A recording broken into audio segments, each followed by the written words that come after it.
चलिए आज हम लोग देखते हैं कि कोई व्यक्ति है जिसको नींद में चलने की बीमारी है या उसने निद्रा के दौरान कोई अपराध कर दिया। ठीक है, एक एग्जाम्पल बनाते हैं। जैसे मान लीजिए कोई ए है, ठीक है, उसकी पत्नी है बी। ए क्या करता है, बी के बगल में लेटता है और क्या हो जाता है, सो जाता है। और बी जो है उसे मान लीजिए अस्थमा की बीमारी है या उसको सांस लेने में दिक्कत होती है। और ए क्या करता है, नींद के दौरान अपना हाथ बी के नाक में या बी के ऐसी जगह रख देता है जिससे उसको सांस लेने में और ज्यादा कठिनाई होने लगती है। बी बचाव करता है, लेकिन वो अपनी बचाव करती है, लेकिन वो अपना इस तरह से बचाव नहीं कर पाती है कि वो एक हाथ को वहां से हटा सके। और दुर्घटनावश, ठीक है ना, या दुर्भाग्यवश बी क्या हो जाती, बी की मौत हो जाती। ठीक है ना।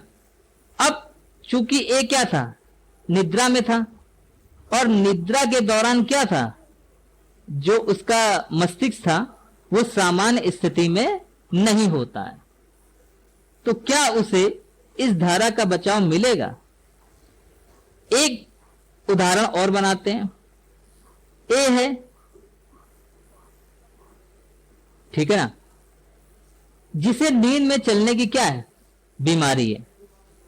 और वो जब वो रात को सोता है तो वो क्या करने लगता है, अपनी बीमारी के कारण नींद में चलने लगता है। ठीक है, बी इसे नींद में चलता हुआ देख लेता है और उसके पीछे पीछे जाता है। ठीक है,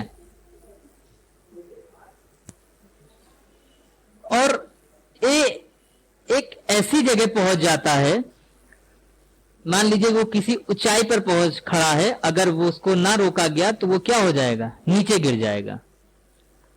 तो बी उसे क्या करता है, रोकने का प्रयास करता है, जिससे ए अपनी निद्रा या नींद में चलने वाली बीमारी के कारण उसको क्या देता है, धक्का दे देता है, या उससे धक्का लग जाता है मान लीजिए।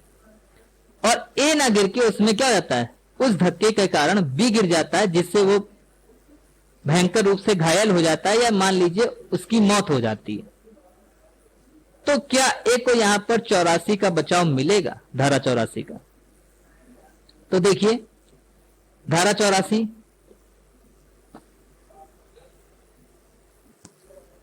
तो धारा 84 साफ साफ कहती है कि कोई बात अपराध नहीं है जो उसे करते समय चित्त विकृति के कारण उस कार्य की प्रकृति या यह कि जो कुछ वह कर रहा है वह दोषपूर्ण है या विधि के प्रतिकूल है, जानने में असमर्थ है। तो यहां पर स्थिति कैसी है, चित्त विकृति वाली है, और चित्त विकृति निद्रा है, तो निद्रा में क्या होगा, उसका मस्तिष्क संतुलन में नहीं होगा। ठीक है, उसका मस्तिष्क असमर्थ होगा किसमें, उस कार्य की प्रकृति या जो कुछ वह कर रहा है वह दोषपूर्ण है या विधि के प्रतिकूल है, यह जानने में। तो उसको धारा 84 का क्या होगा, बचाव मिलेगा। ठीक है, देखिए ये जो क्वेश्चन है, जो डाउट्स हैं, ये आपको काफी जगह काम आएंगे। इंटरव्यू में भी ये काफी पूछे जाते हैं। अगर आप प्रैक्टिस कर रहे हैं तो इन सब चीजों का ज्ञान होना भी बहुत जरूरी है, क्योंकि ऐसा कहा जाता है कि एक एडवोकेट्स को जज से ज्यादा नॉलेज होनी चाहिए लॉ के विषय में। ठीक है ना। अगर एक एडवोकेट को जज, देखिए जज जो बैठा है वो इतने सारे एग्जाम क्वालिफाई करके बैठा है, ठीक है ना, पहले प्री मेंस फिर रिटर्न इंटरव्यू, तो जाहिर सी बात है उसको लॉ की क्या है, अच्छी खासी नॉलेज है। तो अगर आपको अपना डिफेंस करना है, अपने क्लाइंट का अगर आपको डिफेंस करना है, तो जाहिर सी बात है आपको अपने सामने वाले यानी अपोजिशन से और अपोजिट पार्टी से और जज से आपको कानून की ज्यादा नॉलेज होनी चाहिए, तो ही आप क्या कर सकते हैं, इन सब चीजों का आप डिफेंस ले सकते हैं। ठीक है। तीसरी बात, और चित्त विकृतता कैसे हो सकती है, तीसरी कंडीशन देखिए। तीसरी कंडीशन जैसे ऑब्स्टेट्रिक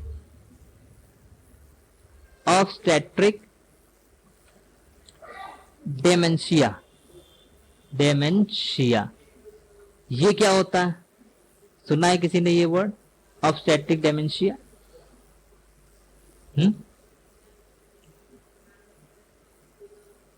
देखिए ये क्या होता है, इसे हम लोग बोलते हैं हिंदी में प्रसूति उन्मत्ता, ऑब्स्टेट्रिक डेमेंशिया। यानी प्रसव के दौरान स्त्री को होने वाली पीड़ा के कारण वो क्या हो जाती है, कुछ समय के लिए अपना मानसिक संतुलन खो बैठती है।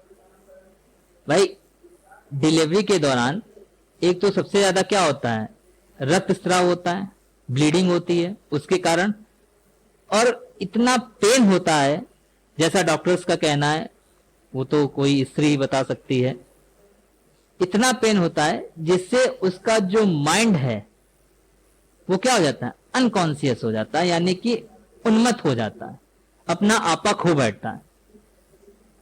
ठीक है ना। तो उस दौरान अगर उससे कोई ऐसा कार्य हो जाए जो सामान्य स्थिति में अपराध की श्रेणी में आता है, तो क्या उसे धारा 84 का बचाव मिलेगा कि नहीं मिलेगा? तो उसे धारा 84 का बचाव मिलेगा।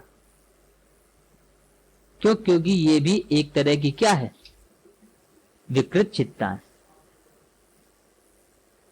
ठीक है भाई, एक तो बहुत सारी ब्लीडिंग हो जाती है, यहां पर जरा सा कट लग जाता है और अगर थोड़ा बहुत ब्लड निकल जाता है, ठीक है ना, तो उसी में बहुत ज्यादा वीकनेस लगने लगती है, और वहां तो पूरा कह ही नहीं सकते कि कितनी ब्लीडिंग होती है, तो मैं तो उसका व्याख्यान यहां पर नहीं कर सकता। और दूसरी चीज, उस दौरान होने वाली पीड़ा वो भी असहनीय होती है। ठीक है, उस कारण भी मस्तिष्क जो होता है वो क्या हो जाता है, कुछ समय के लिए असंतुलित हो जाता है। तो उस दौरान अगर उससे कोई ऐसा कार्य हो जाता है उस स्त्री से, तो उसे धारा 84 का बचाव मिलेगा।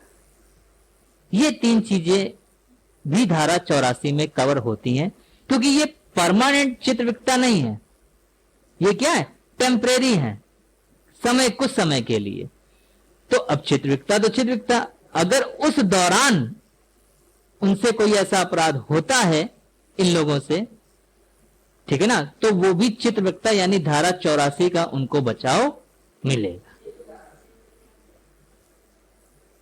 ये धारा 84 के तहत कुछ डिफेंस हैं जो जनरली लोग नहीं समझ पाते, क्योंकि कहा गया है ना, धारा 84 अगर आप पढ़ेंगे तो चित्त विकृतता के